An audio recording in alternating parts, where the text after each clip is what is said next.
This lesson is finding the areas of triangles and quadrilaterals. When we study polygons, two values are in constant consideration. It's the perimeter and the area of the polygon. Perimeter is the total measure of the length of the edges. So given this triangle, and even this triangle or this third triangle, if we know the lengths of the these three sides, we add all these three sides and we find the perimeter. That's the total measure of the length of the edges. The second quantity that we take and consider is the area of the triangle. The area is the amount of space covered by the whole surface. So when we speak of the whole surface, taken this triangle, it's the blue shaded part of the triangle, which is the area. It's the space covered by the whole surface. We find the perimeter and area of polygons. In this case, we focus on the triangles. Two words need to be considered when we find the area of triangles. The first one is height. The second one is base. When we say base and height, these are lines that we need to consider. Height has something to do with the base, and base has something to do with height. The height is from one vertex, a line that's drawn to its opposite side, which we call base, but that should create or form a 90-degree angle with the base. So for a line to be a height, it should be a line from a vertex down to an opposite side, we call base, that forms 90 degrees. So in this case, the height will be any line from one vertex to its opposite side, as long as it forms 90-degree angle here. So that becomes the height, or that becomes the base. If we take this side as the base, then we should have a line from the vertex down to its opposite side that forms 90 degrees. So let's consider this line again. So this line could be that line from the vertex down to an opposite side that forms 90-degree angle. So therefore, this is now the height of this triangle, and this is the base. You can also consider that this is the base because this side is a line that connects the vertex to its opposite side and forms 90 degrees. Going back to this triangle, this could be a base, provided you've got a line coming from this vertex going to the opposite side and forms 90 degrees. Let's go to this triangle. This is an obtuse triangle. So to find the height and the base, we need to find that line that makes 90 degrees with the opposite base. So let's drag this line here. If we want to use this vertex, if we want to find that vertex, so we need to find this line that makes 90 degrees with the opposite. Oh, we're gonna do that. 90 degrees with the opposite side. So this becomes the base. This becomes the height. If we consider this as your base, we need to have the opposite angle or vertex of this side. The opposite vertex or angle of this side is this vertex or angle. So we need to create a line that is perpendicular to its opposite side. Now this is the line that will make perpendicular with this side, because we can never work this line over here to form 90 degrees. So the only way to do that is to extend this line, outside and create that line that forms 90 degrees with the opposite side. So in this obtuse triangle, the base is this side and the height is this one. So why is it important to understand the height and the base? Because we know that the formula for the area of a triangle is half its base times its height. These triangles are now labeled accordingly. You have 10 meters for this height, 15 meters for this base, 8 feet for this height, and 12 feet for this base. Now we know that this is the height, it's 5, and this is the base, which is 6. So just plugging in the values with on this formula of half BH, it's very easy to have that. So we write A is equal to half 15 times 10. So we get that 15 times 10 divided by 2, which will give us half of 150, and eventually we get a 75 squared meters. The unit for an area is a squared unit. Now the unit here is meters, so it's a squared meters. So we go to this triangle, given the base that is 12 and the height that is 8, plugging in the values with the formula, we get half 12 times 8, which gives us half of 96. And finally, you've got a 48 square feet. The unit is feet, so the unit of the area is a squared feet. In this drawing, we have 6 for the base, 5 for the height. So plugging in the values, we get the area is half of 6 times 5. 6 times 5 is 30, so we get half of 30. The answer is 15. This should be 15. 15 units squared. There are no units written here, so the final answer should have that units squared. This time we have two triangles with these labels. This right triangle has 4 inches for the hypotenuse, 4 inches for one leg, and X for another leg. This triangle has two given heights, 6 cm for here, with its base at 8 centimeters, a missing height, and a 12 centimeter base. Now let's work with this. Since we have the X here that is unknown, and we have 4 here and 5, there is no height.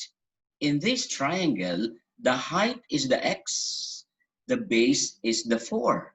Or you may say 4 is the height and X is the base. Now, with this given values, we cannot solve for the area because one of the base and the height is missing. So how can we do this? We have a right triangle and we have an hypotenuse and one leg. So therefore, we can find X, which we need to solve for the area because we need it for the height by using the Pythagoras theorem. Because we have the hypotenuse given, one side given, we can find this side that is missing, which we need for the area. So with the formula of Pythagoras theorem, which is c squared is equal to a squared plus b squared, c is 5, a is 4, b is x, we can just plug in the values and we can find the value of x, which let's say at this time, let's use as b. So plugging in the numbers, we will have 5 squared is equal to 4 squared plus b, which is x. Then we can start solving. The square of 5 is 25. The square of 4 is 16. This 16 can go to the other side so that the 25 will be subtracted by the 16, and then we are left with b squared. So there you go. 25 for the 5, 16 for the 4, and it moved to the left side, so it becomes minus. So 25 minus 16 will give us a 9, which is equal to b squared. Now to remove the square here, we need to extract the square root. So we need the square root of b squared so that the 2 here can be removed. The square root of 9, which we need because what you do on the left, you must do on the right of the equation. The result of that will be 3 because the square root of 9 is 3. So you've got 3 is equal to b or b is equal to 3. And because b is what is x that we're using or looking for, so we say that x is equal to 3. Now that you got x is equal to 3, so we know that if we use this as a height, so the height is 3, the base is 4. Or if you want this to use the height, then we know the base, which is 3. So using the formula of the area, which is half BH, plugging in the values, you've got 4 for the base and 3 for the height. The result will be 12 for 4 and 3, and half of 12 is 6. So the answer to this, the area of the right triangle, is 6 square inches. Now let's go to this triangle. We are asked to look for x, and x is the height of the triangle. There is another height here. Now we need to understand that this x, which is the height, is paired with 12 centimeters. That becomes the base. This 6 centimeters is the height of the triangle, which is paired with the 8 centimeters. So what should we do to find this? The procedure here is to find the area and work backwards. You have a height with a paired base, so we can use the formula for the area and plug in the values. 8 for the base, 6 for the height. Get the half of the result, we will get half of 48. 8 times 6 is 48, so half of 48 is 24. The area of this triangle is 24 centimeters squared. So we can use this area to find the x, because we can just plug in area, which is 24, the base is 12, and h is the x. So that's the plug-in values. 24 is equal to half of 12, which is 6. So we have 24 is equal to 6x. So we know what to do so that we can find x. We divide 24 by 6. So we divide 24 by 6, and we're getting 4 out of the division. So because 4 is equal to x, we can finally say that x is equal to 4 centimeters. This time, let's get the areas of parallelograms. These two drawings here are parallelograms. We know that this is a rectangle, and this is the usual parallelogram that we know.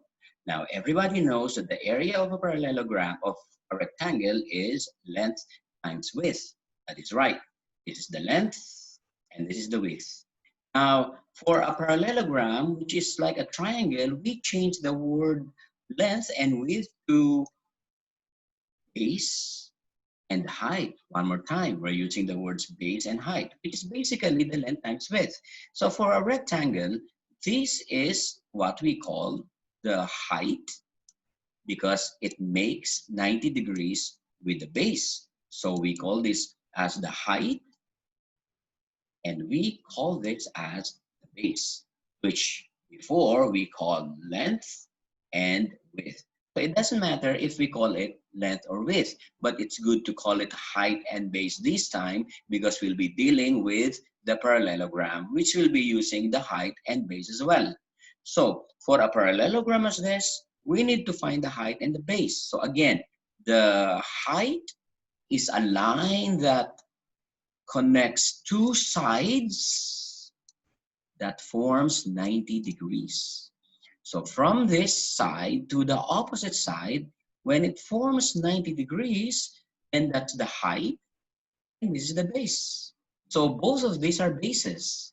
This is the base of this line that makes 90 degrees, because definitely it makes 90 degrees here as well. So this is also a base. You can also find the height from side to side. So if we will be using this side and make a line that makes 90 degrees here, this 90 degrees with the side opposite to this side becomes the base, and this is the height. So the height is the line from side to side that forms 90 degrees. And that line that forms 90 degrees with the height is the base. That simple. So we can start working with numbers. Let's solve this. We have a parallelogram. The height is given as 6. The base is given as 10. So just using the formula of the area of a parallelogram is BH.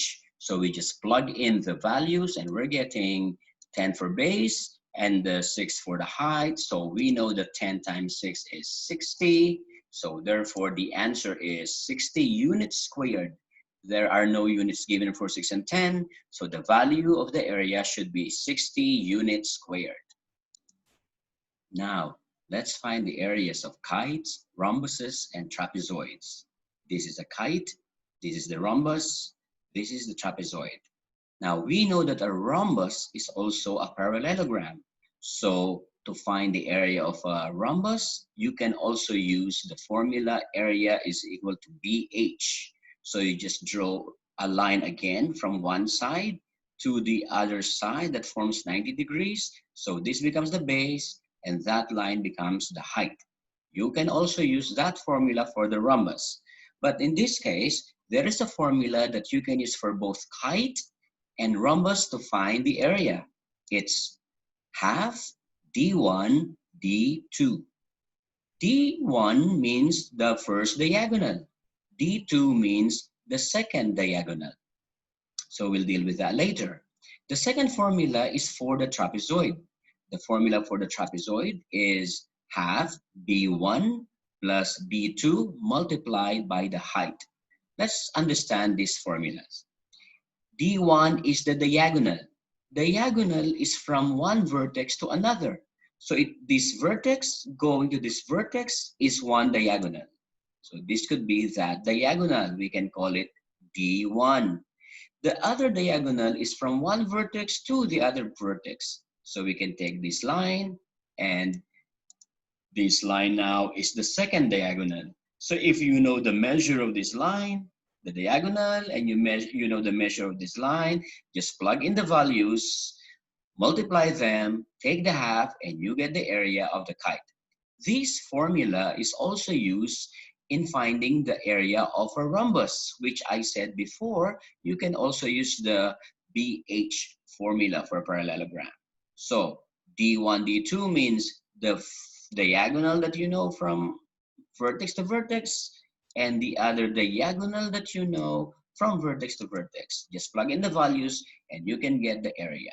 Now, for the trapezoid, the formula is the sum of the two bases multiplied by the height and take the half. Which are the bases? Again, we need to measure the height.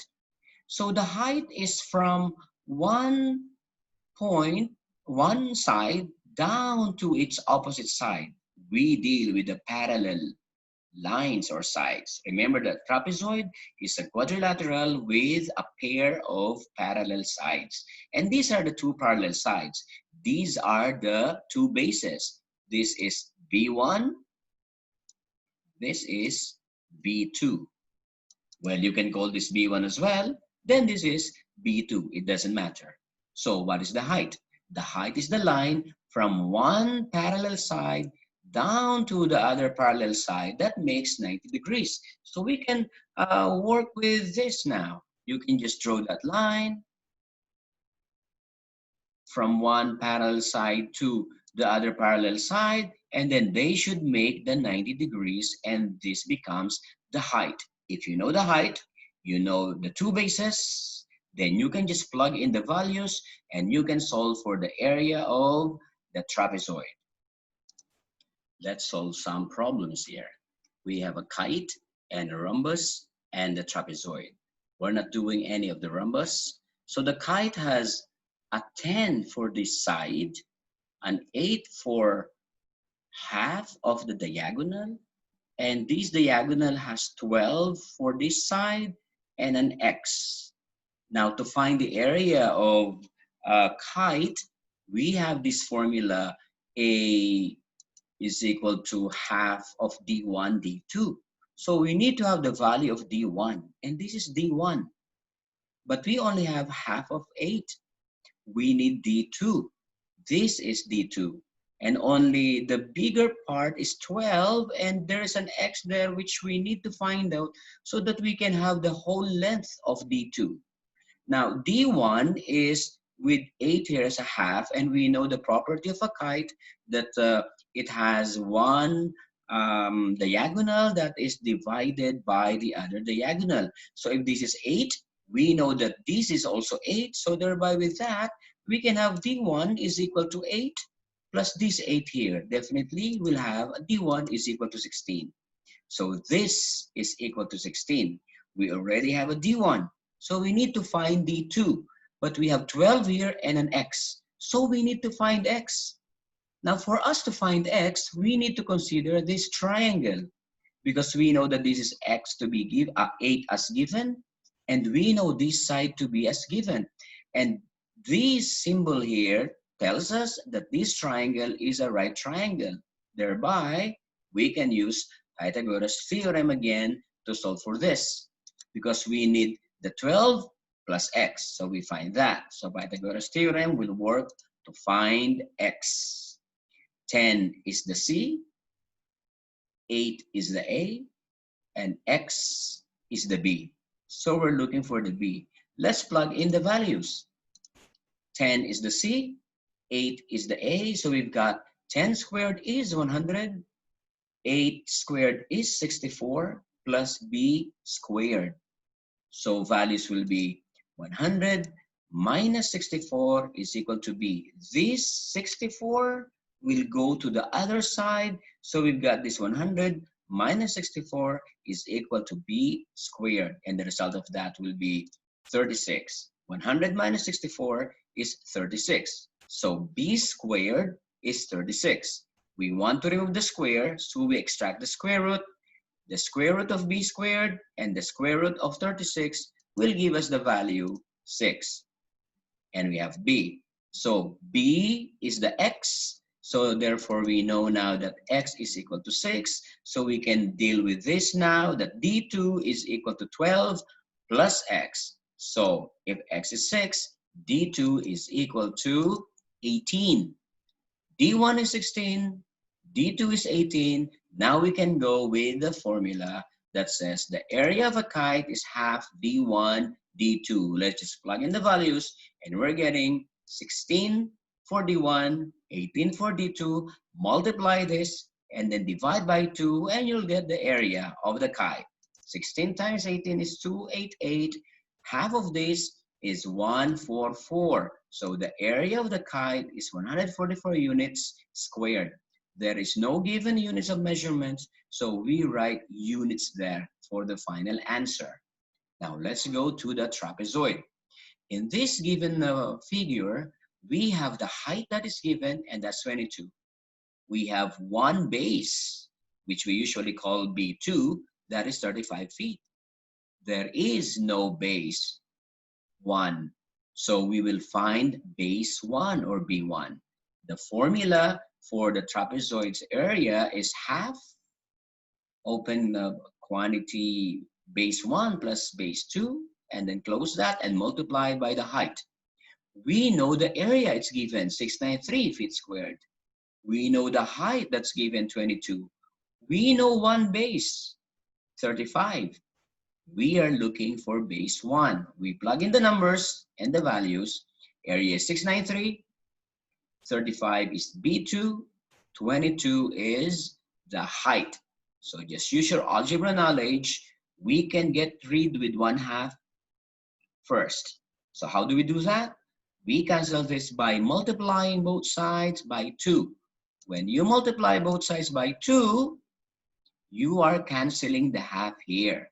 So 2 times 693 becomes no more half, no more 2, just B1 plus 35 times 22. So you're getting 13864 for this multiplication. The half, the 2 gone, and you've got B1 plus 35 multiplied by 22. Because this is multiplication, to cancel 22, you divide both sides by 22. So you're dividing 1386 by 22. You divide this by 22. That cancels the 22 on the right side. So we will be getting this. 1386 divided by 22 is equal to B1 plus 35. Now B1 is now just with 35 you can get rid with 35 by taking it to the other side. So 1386 divided by 22 is 63. You need to move this to the other side to make it a subtraction, and that would be equal to your B1. So you've got 63 minus 35 is equal to B1, and the result of the subtraction is 28 is equal to B1. And there you go. We can now just say that B1 is 28 feet.